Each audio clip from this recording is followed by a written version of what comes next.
Hello and welcome. Merry Christmas. Happy holidays. I mean, I know we're not there yet, but it's right around the corner. This is the PHNX D-Backs podcast. My name is the mayor of Christmastown, occasionally known as Derek Montilla. This guy's my lead elf. It's the one and only Thunderstick Jesse Friedman. Derek, we've officially entered the phase where I get nervous about the fact that I've yet to buy any Christmas presents, but still very resolute that I will not start my shopping until Christmas Eve. Let me ask you this. Please. Do you celebrate? I feel like, based on what I know about you, that like your family is very celebratory. I feel like this would be a lot of pressure on you during this time of the year. I come from a family of procrastinators, and so naturally, none of us judge each other for this sort of behavior because we're all in on it together. So it doesn't, it's Fair just enough. the norm in my household. Fair enough. I dig it. Of course, this show's brought to you by the fine folks at the DraftKings Sportsbook app, America's top-rated sportsbook app. And we are here today to place a little blame on Jacob deGrom, basically for egging on Steve Cohen. Now, of course, we know that Jacob deGrom is a very good pitcher. We know that the New York Mets were going to replace him like they did with a very big name. But Jacob deGrom had his introductory press conference with the Rangers the other day. And he said during the press conference, Jesse, and I quote, "I want to win, and the Rangers have a vision." And Steve Cohen took it personally, is what happened. So that's what we're seeing out there. No knock to Jacob deGrom, of course. Obviously, going to the Rangers was a big move for him as far as financially, the deal that he got. And honestly, I mean, just maybe a nice change of scenery after all the injuries and everything he's been through. However, Mets fans still very much, with all that they received this year, are still a little mad about losing Jacob deGrom. Like, they're still not okay with it. A lot of them say... You think Mets fans are really like... I saw a bunch of Mets fans basically saying like they couldn't imagine being okay with this like 2 years ago when Jacob deGrom was like the centerpiece of their franchise, essentially. But you're saying that they couldn't have imagined being okay with it then, but maybe they are okay with it now. Well, yeah, of course. I mean, when you get absolutely bombarded with gifts, Justin Verlander and Carlos Correa and Jose Quintana and Kodai Senga, and the list goes on and on. Right. You can keep going. But yeah, we could keep going. Yeah, I mean, I still am fascinated by the Mets' decision to do this. It was sort of like one of the first big signings that happened in the offseason was Jacob deGrom left the Mets, right? Steve Cohen let the big fish walk, right? And ironically, it seems like they weren't comfortable bringing back a 35-year-old, and so they went out and signed a 40-year-old to replace him. Totally what you Naturally, I don't know what else. I don't know what other solution you would have had in mind, but it's interesting to hear deGrom say, the Rangers have a vision to win. I can maybe see where he's coming from. Their farm system is one of the better ones in the league, and I think they have some good young pitching. Kumar Rocker, of course, is now part of that over there. But they have a long way to go. They have a lot longer to go than the New York Mets do now. Both teams are the ones spending that money, right? So it's not like he left for some sort of poverty franchise that isn't throwing its weight around the same way that the Mets are. Nobody's throwing their weight around the same way that the Mets are. The Mets are spending in a way like I guess you could say it has a sense of desperation to it, right? Like, the Mets, I could see it. And again, they that's not necessarily what their plan seems like, right? Signing Carlos Correa long term, but then also signing Justin Verlander to just a 2-year deal while Max Scherzer is around shows really they're committed to winning now, and they also want to win going forward. They're not just happy with a World Series that could happen in the next 2 seasons. They really want to establish themselves as a dominant force in the NL East going forward, right? Right. So, it'll be interesting to see if the Braves punch back in any way. Do the Braves feel the need to go out and make some big move now that Carlos Correa is a Met? I don't necessarily think so. The Braves are pretty darn good as is. Right. But are there big moves to be made, though? I mean, are there big names left on the board as far as that? There's some great left-handed hitting center fielders out on the market. I know that. We can interest you in that for sure. Definitely. There's also Brian Reynolds. It's not just the D-backs guys. Which apparently is connected to the New York Yankees, who are very interested in Brian Reynolds. Brian Reynolds, I could see it. Of course, is very interested in leaving the Pirates to go to the Yankees. So it all depends on. That's probably a pretty decent outcome for Brian Reynolds. Yeah, right. If you request a trade from the Pittsburgh Pirates and you land with the Yankees, that's probably exactly what you were trying to do. I mean, that's the one thing that you can have all the money in the world that the Mets have, But there are still franchises like the Yankees and the Dodgers that people just deep down inside want to go play for. So it makes it that much easier for those franchises to acquire those players, right? Right. You might even give those teams a little bit of a discount versus going to Milwaukee. You know what I mean? And again, Milwaukee's a fine city. I'm not knocking what are you taking shots at Milwaukee listeners for? or viewers that might live there, but I'm just saying. In defense of the Mets, though, I find it hilarious that they finally have an owner that's willing to spend after years and years and years of dealing with the Wilpons not wanting to spend at all. Yeah. And now people want to change the rules of baseball, right? Yeah. Like, I'd be furious as a Mets fan. I mean, I just think it like just when baseball season starts, and especially for those Yankees Mets games that we're gonna get, which will happen, right? Those games are just going to be wild, like and they always are, right? I mean, there's always been beef between Yankees fans and Mets fans, but Mets fans kind of have it in their heads that like we're not the little brother here anymore, right? We're actually maybe better than you at this point. And I think there's a decent case we made that on paper the Mets maybe are better than where the Yankees stand at this point. But the Yankees fans are going to hold all of their titles and all of the history and everything that's happened in that franchise. They're going to hold that over. How many World Series do you have? Exactly. And Mets fans are going to have to deal with that until some of the spending translates to actually winning not only games, they did that this last year, but winning a World Series, going deep into the postseason. Well, and that's the thing is winning the games, that's fine and all, but we've seen the Dodgers do that, right? What they need to win is a championship. And that's really the only thing that's going to validate all of this spending at this point. Very true. You could win as many NL East pennants as you want, or titles, or anything else. You could come out of the National League every single year, but if you're not winning that World Series, it still doesn't validate the ridiculous amount of spending that they have done specifically this offseason. And I don't even know if they're the clear favorites. Like the Braves are right there. The Phillies were just in the World Series. Like I think the Mets on paper are maybe the best team, but it's not by a very big margin. Well, and we're going to get in the DraftKings Sportsbook odds as far as how things shifted with the Mets making the moves that they made. But the Mets payroll was just $125 million just 3 years ago, Jesse, which is basically what they're going to pay in luxury tax next season. Right, their payroll essentially, was what they're going to pay in luxury tax fees next season. In fact, the Arizona Diamondbacks, I don't know if you guys are fans or not, but they are one of 10 Major League Baseball teams that currently have a payroll projected to be less than the Mets' $111 million in luxury tax fees in 2023. I'm sure you can guess the rest. I'm not going to put them out there, but you know who it is. It's the usual suspects. Yes, the Pirates. Yes, the Tampa Bay Rays. Yes, everybody. You know what I find fascinating is the list. Not to knock all of these teams, but it's a bunch of non-playoff teams, and then the Guardians. Yeah, right? The Guardians, man, they just find a way. Like that roster is just stacked with talent and guys that people still haven't heard of. Like nobody knows that Andres Jimenez was like a 5-WAR player last year. Yeah, right. It's wild what the roster, what the Guardians have built, and the fact that a lot of people still don't really know that much about them. But going back to Jacob deGrom, we want to give a shout out to him for being a good dude. He took out a full post ad in the New York Post today thanking the Mets and their fans. It looked a little like this, much like people say, I'm not reading all that. Either congrats or I'm sorry that it happened. I don't think our audience members can even. No, we're not. But that's there. That way you can see what it looks like. But anyway, it's nice. It's really nice. And obviously, especially when you're a player leaving a franchise that coveted you the way that the Mets coveted Jacob deGrom, it's a nice send off, especially considering it was his choice to leave. So it's just nice to leave on a high note. Yeah. Going back to what you said, that New York Mets a Yankees series is going to be incredible. But can you imagine when the Mets play the Giants? That will be something. Will be something. The Giants have done a lot of swinging and missing as of late. They have. Not just this offseason, but it's almost a thing for them, right? No, they were like when Bryce Harper was a free agent, the Giants were like, hey, we've got all this money. We can bring you here. And of course, he signs with Philadelphia instead. And it's become kind of a thing. Like they tried to get Aaron Judge.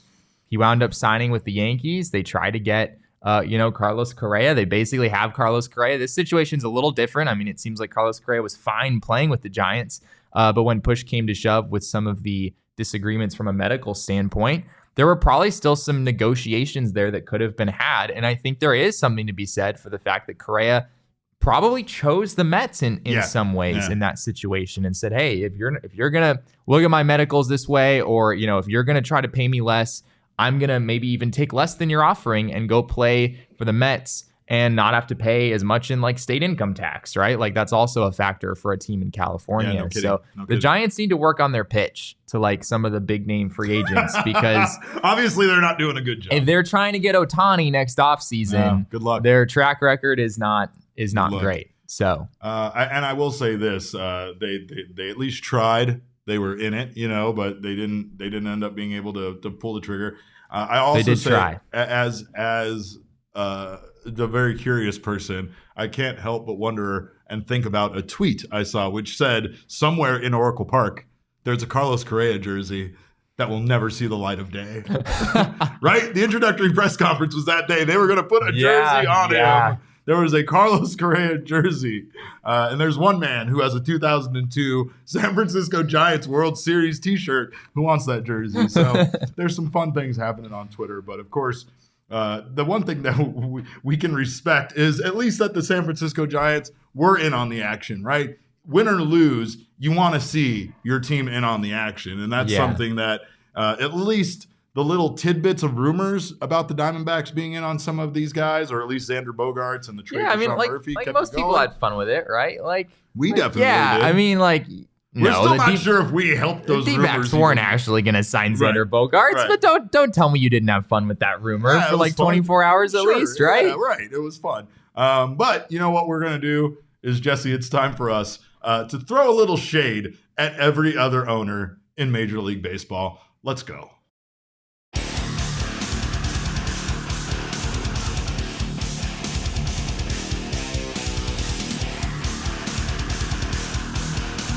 Derek's just over here rocking out. What the hell?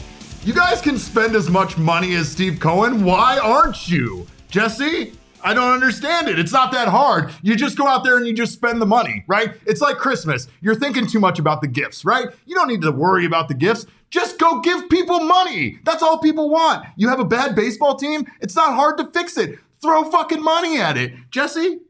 I mean, it's sort of like at like Target or Walmart this time of year when all of the best things have probably been picked off the shelves at this point. Right. Steve Cohen was the guy who went in there and picked all the good stuff off the shelves. And now all of the other owners of baseball are stuck in the clearance aisle trying to figure out something for their grandma. They're in trouble. Yeah, they're looking at that gift card tree thing at the middle of Walmart. You know, the one for people that have given up on giving good gifts, right? Again, cash is a better gift than that. But he's right. Steve Cohen has all the toys. He has all the hot holiday items, and this is your fault for procrastinating. You could have beat him to the punch. Look at the Giants. They tried to. I'm not even throwing shade at the Giants, even though they have had miserable luck at landing their targets. You probably should throw some shade at the Giants. Giants, you guys suck at acquiring guys. So just let me tell you that. And I am so thankful that you suck at that, because 13 years of Carlos Correa in this fucking division, we already have to deal with Mookie Betts and Freddie Freeman until I probably die. So why do we have to also deal with Carlos Correa? I'm actually glad you suck. But back to everybody else in MLB, you guys all suck too. There's teams that haven't even spent money on a single free agent. What, were you just too good last year? Milwaukee and Miami? Get over yourselves and spend some goddamn money. That was good. Did I cover it? Right. Did you get it? Did you get it out? You good? I do. I feel better, actually. So, yeah. Nicholas is making fun of my sunglasses in the comments. This is mostly directed at the Diamondbacks, but any of you owners can take it however you want. But, yeah, that's throwing shade. So, thank you guys for letting me vent. I appreciate that. Do I still have to wear these? You have to wear them for the rest of the show, yeah. Okay. And now I need some OGs, of course. And I'm sure the San Francisco Giants front office could use some OGs, right? Just something to make themselves feel better about this terrible offseason and the fact that they didn't get any of the big names that they were going after. There are no more Carlos Correas. There are no more Carlos Correas. They're sold out at every store. You could fucking call everyone. Maybe you can get a Carlos Correa on eBay, but you're going to pay 5 times the amount that you could have at a fucking store. So what is that, like $1 billion for a Carlos Correa? Is that like the trade market analogy? Yeah, like if you tried to trade for him. Yeah, if you tried to trade for him, you need to trade 8 out of your 9 starting players on the field is what I'm saying. But of course, if you are an MLB owner and you need to get over your lack of moves this offseason, try some OGs. They have a wide variety of flavors, doses, and strains for you to choose from. Obviously, you're going to need a big dose, probably a sleep gummy for you to be able to sleep at night thinking about all the players you missed out on. So go to your local dispensary, check out our friends at OGs, and they are all about flavoring life. So if your life is dull right now because of your lack of moves, make sure to enjoy some wonderful OGs. And again, get them at your local dispensary. Must be 21 years or older to enjoy. We thank you guys for being right here, right now in the podcast or in YouTube.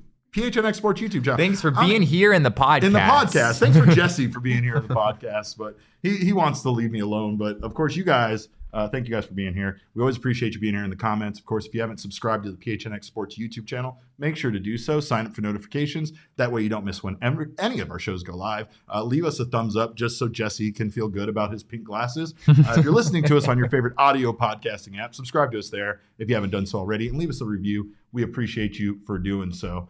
We do want to wish everyone a very happy Hanukkah, very Merry Christmas, very happy holidays, whatever holiday you spend. Jesse, I know we talked about it, but here, let me take those from you. Wow, you're letting me. Yeah, you're letting you can take those off now okay. because I can't look at you. You can't take me seriously. I can't take you seriously. But do you have any family traditions during this time of the year that's kind of maybe unique or special or anything you guys do? No. No? Really? Well, all right. That's the show, everybody. Have a good night. That's the answer you were looking for, right? No, we have a few things, but they're all sort of inconsistent. We used to watch a select group of Christmas movies, same ones, pretty much every year. Miracle on 34th Street, along with the Charlie Brown Christmas, which of course I've said is my favorite Christmas movie. I know we're going to talk about some other Christmas movies a little bit later, which I still have not seen. One of them I have now seen and I despise, but we'll get into that more later. We do love to look at Christmas lights. And I will say that the street that my parents live on out in Chandler is on Google Maps as like a Christmas light watching destination. Whether or not it is worthy of that designation, I will leave to the people. But for some reason, there are tour buses that go down my parents' street every single night. Oh my God, that's annoying. I'm always just wondering, like, you guys have to be pretty disappointed, right? Yeah, when you get to that house and see it's cool, but it's not that cool. Well, there's the Nightmare Before Christmas house that a lot of my friends have been taking pictures with. That I have no idea where it's at. But it looks really cool. It's like all like lit up like black lights, kind of lights, and has a bunch of the characters out there. Very cool thing. So I love looking at Christmas lights myself. I also have one of those like illumination places that opened up down my street for me. So traffic is a nightmare in my part of town all the time at night. It never stops. One of our traditions, I think I might have talked about before, but we celebrate in Puerto Rico Three Kings Day. So we kind of brought that over here. And so like, there you go. I never got like a stocking when I was a kid because essentially all the kind of stocking-ish stuff would come on Three Kings Day where we would leave a little shoebox out front with grass for the camels for the three wise men, and their camels eat the grass, and then they leave us little presents in the little box. So that was something that, like, when I was a kid, again, I think I've talked about this before, but when I was a kid, that by far was the strangest thing we did. Like, nobody knew what I was talking about when I would bring. Were there like actual camels? Did you get to ride the camel? Jesse, no. Jesse, no. The three wise men. What an odd tradition. I don't understand. How do I break this to you guys? The three wise men aren't really real. Your parents are the three wise men. We 86 the grass like the camels eat it. And we put the presents in the. I don't. One day you're going to grow up and we're going to be able to actually have an adult conversation. But until then, I do want to say that I love watching Christmas movies, much like you and your family. And it's always a big part of the year. I love all of them. And of course, what we decided to do was remake some of our favorite Christmas movies, at least my favorite Christmas movies. None of my favorite Christmas movies are represented here. Hey, I don't know what to tell you. Maybe get better Photoshop skills. But of course, here are some of our favorite Christmas movies starring some of our favorite baseball players. So, of course, here we got the remake of the classic film Home Alone, starring the Arizona Diamondbacks outfield. That's Corbin Carroll there as Kevin McAllister. And, of course, the two robbers trying to steal center field from him are Dalton Varsho and Jake McCarthy. Right? Okay. Yeah, all right. There's a little baseball analogy going on Like here. he's in left field right now, but he wants to be in center field, and then he's going to set up some paint cans that swing out when these two jokers try to cross over into his territory. All right, this is a hardcore tangent, but it's a baseball-related tangent, so I feel like it's worthwhile. In a situation, all right, we're taking a hard left turn here. Let's go. In a situation where Alec Thomas is on the bench in the minors, whatever it is, he's not playing this particular day, all right? Who's playing center field? Jake McCarthy. Wow. Jake McCarthy. Interesting. Right now, Jake McCarthy. Interesting. Tomorrow, Jake McCarthy. Not Dalton Varsho, not Corbin Carroll. Well, you're asking tomorrow. You're asking right now. I don't know because it depends on where I see them go. I know Jake McCarthy can play center field very well. I know Dalton Varsho can play center field very well, but I would argue that Dalton Varsho plays quite a bit better of a center field than Jake McCarthy. But maybe you want Varsho in right field, yes. I guess, and then you want McCarthy in center. And then the D-backs played Corbin Carroll in left field a whole bunch last year. For now. Yeah. Anyway. And then those guys are going to get swapped, Carroll and yeah, it still struck me as odd that you put Corbin Carroll in left field when he's at least the best regarded defender that the Diamondbacks really have in the outfield. He's supposedly better than Alec Thomas, which is hard to believe. He has to do it first, though. Yeah, which is fair. I think they kind of protected him from playing center field last year. He played left field by and large, but we'll see what they do moving forward. Alex said, yeah, why TF? Because I'm not cursing on this show. I probably already did, right? Several times. Yeah, would McCarthy play center field? Why the fuck would McCarthy? Because he does play center field. That's where he plays right now. Right? I think I'm sort of with Alex on that. That's not. I didn't think there was a wrong answer. No. But at least according to the defensive metrics, Jake McCarthy's a super athlete, so I would never say he can't play center field or anything. Where does he play right now? Where do those guys play right now, Jesse?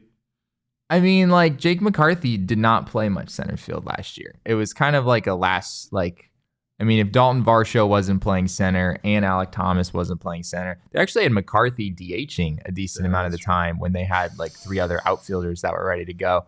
But anyway, I digress. We can continue now. Thomas is a Gold Glover in center field. Yeah. So this is a hypothetical where Alec Thomas is. There's some questions about the bat, right? We need the bat to kind of pick up a little bit for him to return to like a starting everyday role, which I think there's a good chance it happens. But it's just sort of a thought experiment. Like who's your next center fielder in line after Alec Thomas? According to my goddamn graphic, it was Corbin Carroll. That's how I started this off. And then you threw me off with this whole thought experiment about where they'd play. I said that he was in center field and they were trying to steal it from him. Jesse. Okay, all right. God, can we go on?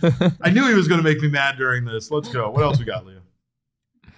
Oh, there we go. A Christmas Vacation, Jesse's favorite movie. This time starring Tori Lavello as obviously the beleaguered Clark Griswold, who is trying his best to have a very Merry Christmas, but things aren't going his way.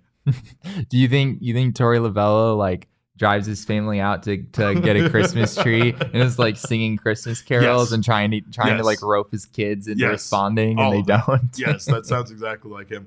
I also think Xander Bogaerts was his swimming pool. Interesting. Yeah. Miguel Castro is his Jelly of the Month club. You know?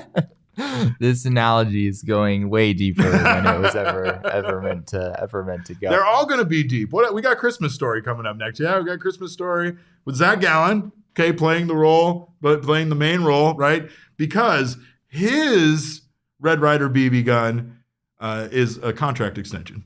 And we don't want the Diamondbacks to shoot their eye out. I mean, the reference is lost on me, of course. Of course, I haven't seen this, you haven't seen A Christmas Story. But so you're saying like the plot line? Yeah, in the movie, there's a young man who actually all he wants for Christmas is a Red Ryder BB gun, which his mother doesn't want to provide him with because it's a dangerous toy. But he keeps fantasizing about himself having a Red Ryder BB gun. So if you take this situation and put contract extension in there, it very much works because all he wants is a contract extension, but he's not going to get a contract extension. Do you think that's the case? All Zach Gallen wants is a contract? I mean, if all Zach Gallen wanted was a contract extension, he probably would have a contract extension at this point. Let's give it to him. I mean, of course, I guess the numbers are also part of that. But Nicholas says Hugh's cousin Eddie in this universe where it's obviously Brent Strom. Right? Okay, all right. Glad we got that straight. It's got to be Brent Strom. I don't know. Brent Strom is not nearly that irritating. Maybe Jeff Bannister. None of them are irritating. They're just. It's just got to fit the role, Jesse. It's got to fit the role. All right. What else we got, Leah? Oh, come on. That's perfect. Katelv? Come on, Katelf. Let's go. I have actually seen this one. The Photoshop work is on point. Yeah, if you guys you. are listening on audio, you're really missing out. You're missing out. You shouldn't even be listening on audio, right? Just go back and watch this again. But yeah, Katelf is by far my favorite Photoshop I've done, and by far this is like the movie I want to watch of all of these the most. This is the one that I can't wait to see. Just him as the elf looking for his father in New York, because it's perfect. It's perfect. Okay. I have no baseball analogy there. I just want to see Cattell in the role that Will Ferrell played. That's it. The best Christmas movie, though, Jesse, of course, is this one, and everybody knows that. It's Die Hard. Oh, yes. Die Hard is by far the best Christmas movie, and of course, it's starring our very own action hero, Christian Walker. In this one, though, he's not killing terrorists. He's just killing baseballs and sending them over the right field wall. There you go. Oh, right field wall, opposite field. I like it. Taco. Okay, yeah, I like it. Thinking. Why do people feel obligated to say taco after Oppo? Just because it rhymes. Because it's a saying. It's a phrase. It's a saying. It's a turn of phrase. I'm just irritated by like the word taco has been hijacked because it just rhymes with so much stuff.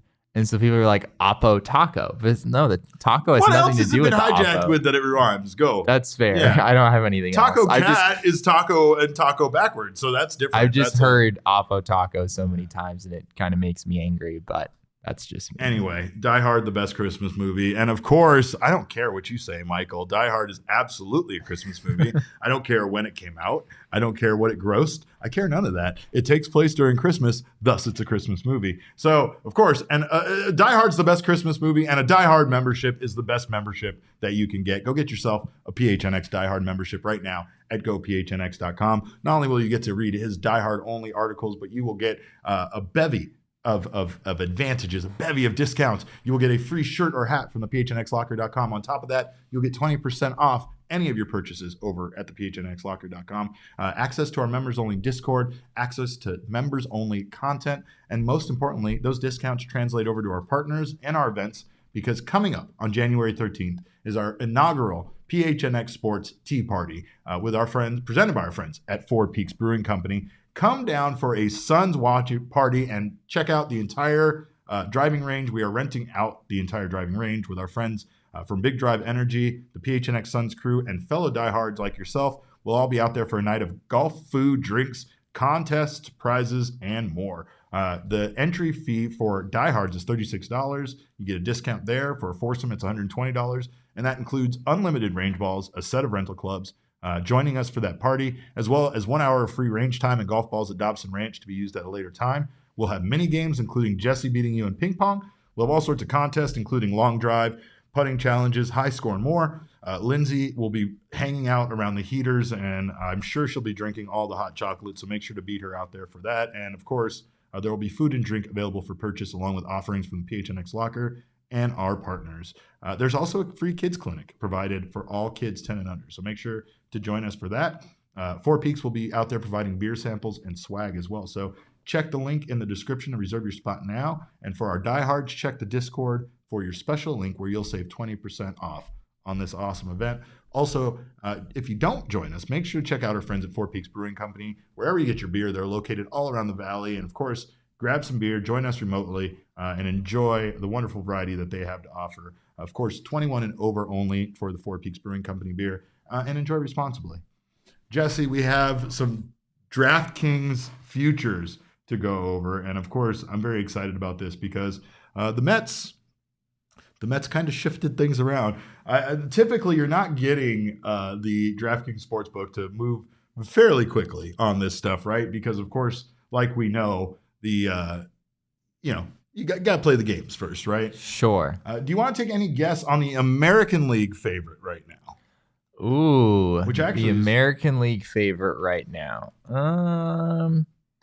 I know it is either.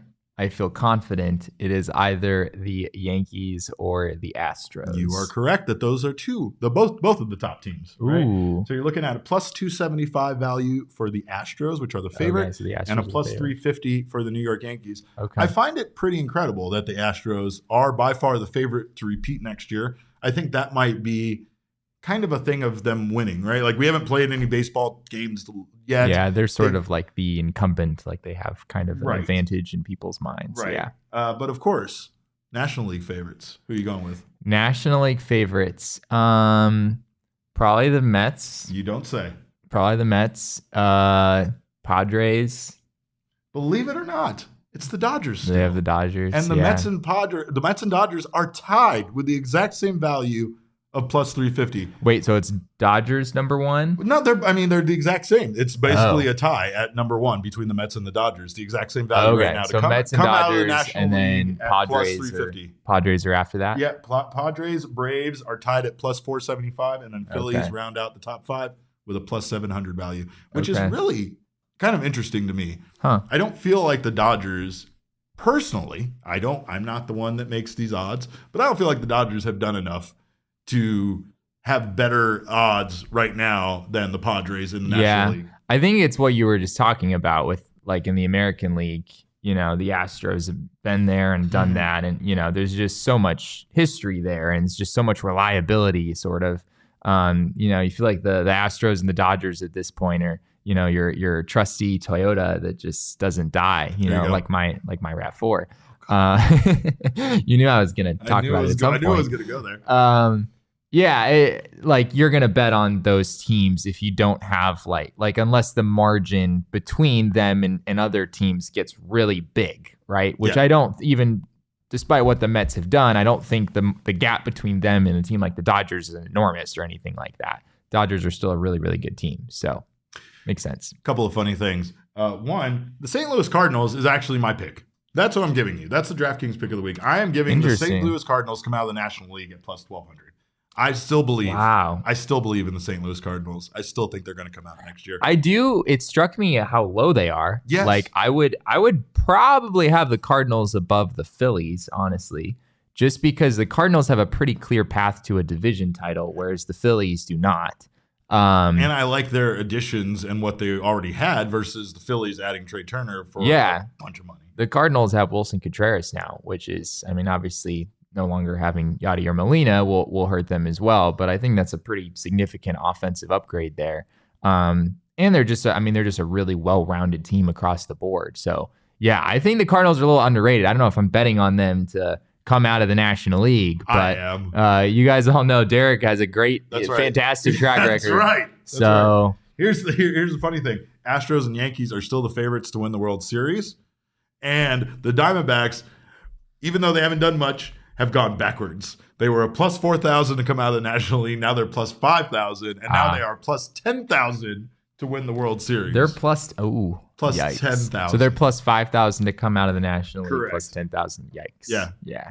So if you're wondering what that means, the odds aren't very good. Well, it's the same thing, right? It's like the flip side to them, you know, favoring teams like the Astros and the Dodgers is that the D-backs are going to have to prove something before they're going to really start to move up on this list. I don't know if I would bet on the D-backs to come out of the National League, even if they're a little underrated here. But yeah, it's going to take a while for people to buy in, despite what some of the projection numbers and whatnot have told us about this team being above 500 next year. They've got a lot to prove to actually make that happen. Well, and it goes back to what I was saying about Corbin Carroll. Obviously, Corbin Carroll is the center fielder of the future, right? But a lot of things hang on what they're actually able to do next year, what they're able to do once they're on the field. Yeah. I still feel like internally this team believes in the players that they have far more than maybe we do, right? So it's like it's something that, again, not to dwell on the bullpen losses, but if you could take away half of those, this is a completely different team than what we saw as far as the results were last year. But gotta have a bullpen to be able to close out games. If you don't, that's just part of your team being bad. Yeah. And the Diamondbacks were not great last year. I did see, I think someone asked in the comments earlier about the D-backs signing a Japanese pitcher. I'm assuming they're referring to Johnny Walker. Thought we were signing that Japanese pitcher. I'm assuming you're talking about Shintaro Fujinami, who we've talked about a little bit in the past. I think my speculation, and this is just speculation, is that the fact that the D-backs got Scott McGough, who has a very similar pitch arsenal, mainly a four-seam fastball splitter guy, to Shintaro Fujinami, might make Fujinami somewhat redundant. But I asked Mike Hazen about, like, you know, how concerned are you essentially about, having a redundant pitch mix in your bullpen. And he did say ideally, you would try to mix it up. So my guess is that Fujinami might not be a fit anymore after bringing in McGuff, but we'll see. Chris in the comments asked, how can we not dwell on the bullpen? Teach me your ways.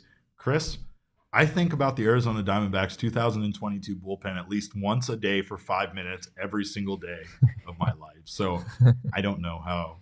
He does. Yeah. Sometimes I come in the office and Derek is just in the corner staring at the wall, and I go over and ask him what he's thinking about. And he's Mark just Melanson. still, Mark Melanson. That's what I think about today. But of course, if you guys haven't done so already, download the DraftKings Sportsbook app, sign up with our code of PHNX, place a $5 pregame moneyline bet on any NBA team to win their game. Michael in the comments wants me to bet on the Suns again, so I can do that. That's probably a better bet than betting on the Cardinals to come out of the National League. But we'll see. We'll see when all's said and done. But of course, if they win their game, you bet on the Suns, $5 any team. You'll get $150 in free bets if they do. That's code PHNX only at the DraftKings Sportsbook. Minimum age and eligibility restrictions apply. See show notes for details. Michael in the comments says they should offer the Mets Melanson for Escobar. I want to know, free Eduardo Escobar. Where is he?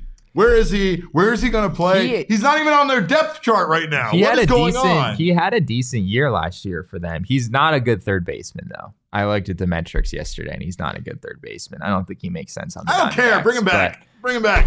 Damn it. Anyway. I mean, it would be, I guess, some helpful depth offensively, but yeah, I don't really see a fit there. But you're right that Eduardo Escobar is probably on the move because the Mets certainly don't have a need for him anymore. Right, and the Mets are still making moves, so of course that wouldn't be a surprise at all. And they've gotten themselves to a point where they really can improve their roster now by addressing other weaknesses they have.